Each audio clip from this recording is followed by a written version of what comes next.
Hey everyone, welcome back to my channel. आज हम जिस टॉपिक के ऊपर डिस्कशन करेंगे that is economic concepts and terminologies. इस सीरीज में हम इंडियन इकोनॉमी या इकोनॉमिक्स के कुछ शब्दों का मतलब समझते हैं जिनका बेसिक लेमैन शब्द का मतलब नहीं जानता।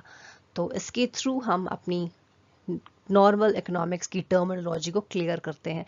For all updates please visit the description box, but before that let's start the video. पहला शब्द जिसका मतलब समझने वाले हैं that is non monetary liabilities of RBI. Non monetary liabilities of RBI, NNML of the RBI. ये क्या होती हैं? ये वो वाली लायबिलिटीज होती हैं आरबीआई की, वो वाला बर्डन होता है आरबीआई का which do not have any monetary impact, जिसका पैसे से कोई भी लेन देन नहीं है। ठीक है, it comprises of RBI paid up capital. RBI देखिए, मॉनेटरी लायबिलिटी वो होती है जैसे कि अगर मैंने किसी से पैसे लिए 20 लाख रुपए, तो मेरे सर पे लायबिलिटी कितने रुपए की है? 20 लाख रुपए की। इट्स अ मॉनेटरी लायबिलिटी, मुझे पे करनी होगी in terms of money. Non monetary liability वो वाली लायबिलिटी है जो मनी का कोई भी इम्पैक्ट उस पर नहीं आएगा। ठीक है, मनी का इन्वॉल्वमेंट उसमें नहीं होगा, मनी इज का इम्पैक्ट जीरो। ठीक है, तो ऐसी liabilities of the RBI is known as NNML। तो एग्जाम्पल्स क्या हो सकते हैं? Examples can be RBI paid up capital, उसके अपने reserves, contribution to national funds वो कंट्रीब्यूट करता है, bills payable, compulsory deposits with RBI, superannuation funds, RBI employ PF, ये सारा का सारा जो है कंटेंट दैट इज NNML। फिर आ जाता है नॉन वर्कर्स। इस शब्द का क्या मतलब है? नॉन वर्कर्स शब्द का मतलब ये है कि सेंसस ऑफ इंडिया जब हुआ था 2011 में, तो उसने ये बोला था कि नॉन वर्कर वो लोग, अच्छा उसमें ये भी पता लगा था कितने लोग काम करते हैं कितने लोग नहीं हैं, काम नहीं करते। तो उसके हिसाब से जो हमें ये पता चला था कि नॉन वर्कर क्या होता है, हम कैसे जाने कि ये पर्टिकुलर बंदा नॉन वर्कर है कि वर्कर है। तो सेंसस ऑफ इंडिया के हिसाब से नॉन वर्कर वो वाला इंसान है जिसने काम किया ही नहीं। जैसे कि स्टूडेंट्स, आप स्कूल गोइंग है, कॉलेज गोइंग है, स्टूडेंट्स हैं, तो आप नॉन वर्कर हैं, आप कुछ भी अर्निंग नहीं करते। हाउस होल्ड ड्यूटीज, जो हाउस होल्ड कोर्स करती हैं मम्मी वगैरह, हमारी घर का काम करती हैं, सारा इतना सारा काम करती हैं, सुबह से लेकर रात तक काम करती रहती हैं, उनका काम कभी खत्म नहीं होता। इवन छुट्टियों पर उनका काम डबल ट्रिपल हो जाता है। तो क्या उन्हें कुछ पेमेंट मिलनी चाहिए? ये सजेशन अब तक कमेंट बॉक्स में बताइएगा कि क्या पेमेंट मिलनी चाहिए कि नहीं मिलनी चाहिए। लेकिन उन्हें हम नॉन वर्कर कहते हैं as per the census of India, क्योंकि वो कुछ कुछ काम नहीं कर रहे। अच्छा, नॉन वर्कर शब्द से ये समझिए कि आप कुछ काम करके पैसा जनरेट करना चाहिए। ठीक है, अगर आप पैसा जनरेट, अच्छा स्टूडेंट्स भी तो पढ़ते ही हैं बेचारे, ठीक है, लेकिन फिर भी हम उन्हें नॉन वर्कर बोल रहे हैं कि वो कोई काम नहीं कर रहे। काम इन द सेंस से आप ये समझिए कि पैसे कमाने का काम, कोई भी काम ऐसा जिससे इनकम हो इंडिया में, दैट इज वर्कर, उसे हम वर्कर कहेंगे। तो हाउस होल्ड ड्यूटी में इतना सारा काम होता है, लेकिन कहीं पर भी पैसे नहीं कमा रही हैं वो मदर्स, वो वुमेन, तो इसलिए हम उन्हें नॉन वर्कर कहते हैं। तीसरा जिन्हें नॉन वर्कर कहा गया है that is dependent such as infants and elderly people. उन लोगों को जो छोटे बच्चे हैं, बहुत बेबीज हैं छोटे छोटे, वो भी कोई काम नहीं करते। वो क्या काम करेंगे बताइए, हंसने और रोने के अलावा? वो उनका भी कोई खास काम नहीं है। तो इन्फेंट्स जो है वो भी नॉन वर्कर की कैटेगरी में आते हैं। एंड एल्डरली पीपल, जो बहुत बूढ़े लोग हैं, they can not move, they can not work, उन्हें भी हम नॉन वर्कर कहते हैं, क्योंकि वो भी कोई कमाने वमाने का काम नहीं कर पाएंगे।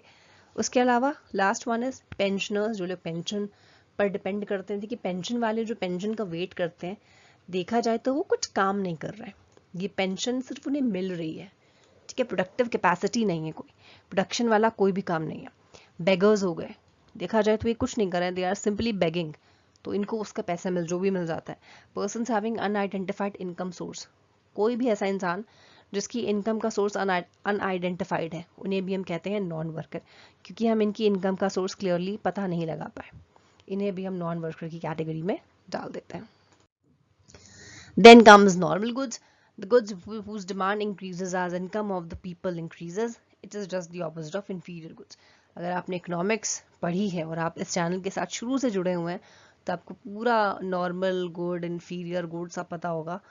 नॉर्मल गुड तो वो वाला सामान होता है जो बहुत नॉर्मल सा हो और जिसकी डिमांड बढ़ जाए अगर इनकम बढ़ी है तो। जैसे कि सपोज अगर हम शॉपिंग करते हैं, हमें अपने लिए कपड़े लेना, हमें अपने लिए शूज़ लेना, सैंडल्स लेना बहुत पसंद है, हमें क्या मतलब एवरीवन लाइक्स इट, कोई भी इंसान हो अगर आप पूछिए कि तुमको क्या पसंद है, सबको अपने लिए शॉपिंग करना बहुत अच्छा लगता है, अपना हेयर ट्रीटमेंट कराना, अपने लिए खूब सारे कपड़े लेना, शॉपिंग करना, एक्सेसरीज लेना, ये सबको पसंद है, महंगे फोन्स रखना, एवरीवन लाइक्स इट।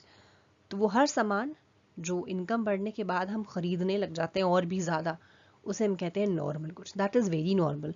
अगर आपकी इनकम 20,000 रुपये है तो आप उसके हिसाब से खर्चे करेंगे। अगर आपकी इनकम 80,000 रुपये है तो आप उसके हिसाब से खर्चे करेंगे। अगर आपकी इनकम 20,000 रुपये है तो आप 5 किलो चावल, 5 किलो आटा, 5 किलो ये, 5 किलो वो लाएंगे। लेकिन अगर आपकी 80,000 रुपये इनकम है तो आप 5 की जगह 10 लाएंगे। आप पूरा पूरा कनस्तर ले आएंगे ऑयल का, ठीक है, पूरा ऑयल का टैंक ले आएंगे, ठीक है, शुगर की पूरी 20-30 किलो शुगर ले आएंगे पूरी, ठीक है। आटा आपके यहाँ 5 किलो के हिसाब से थोड़ी ना आएगा, फिर आपका बड़ा पैकेट आएगा 10-20 किलो वाला, ठीक है। तो वो एक नॉर्मल सी चीज़ है। जब हमारी इनकम बढ़ती है तो हम उन चीज़ों की डिमांड बढ़ा लेते हैं, इट इज़ वेरी नॉर्मल, ठीक है। शॉपिंग पहले जब 20,000 रुपये इनकम थी तो हम केवल महीने में एक बार जाते थे, लेकिन जब हमारी इनकम बढ़ गई 80,000 हो गई तो अब जब मन करता है, जब भी बुरा फील कर रहे होते हैं, डीमोटिवेटेड फील कर रहे होते हैं, कहीं लॉस्ट होते हैं, उदास होते हैं, तो जाते हैं शॉपिंग पे निकल जाते हैं। इट इज़ वेरी नॉर्मल, ठीक है। तो this is a normal good जो जिसकी डिमांड हम बढ़ा लेते हैं जैसी इनकम बढ़ जाती है।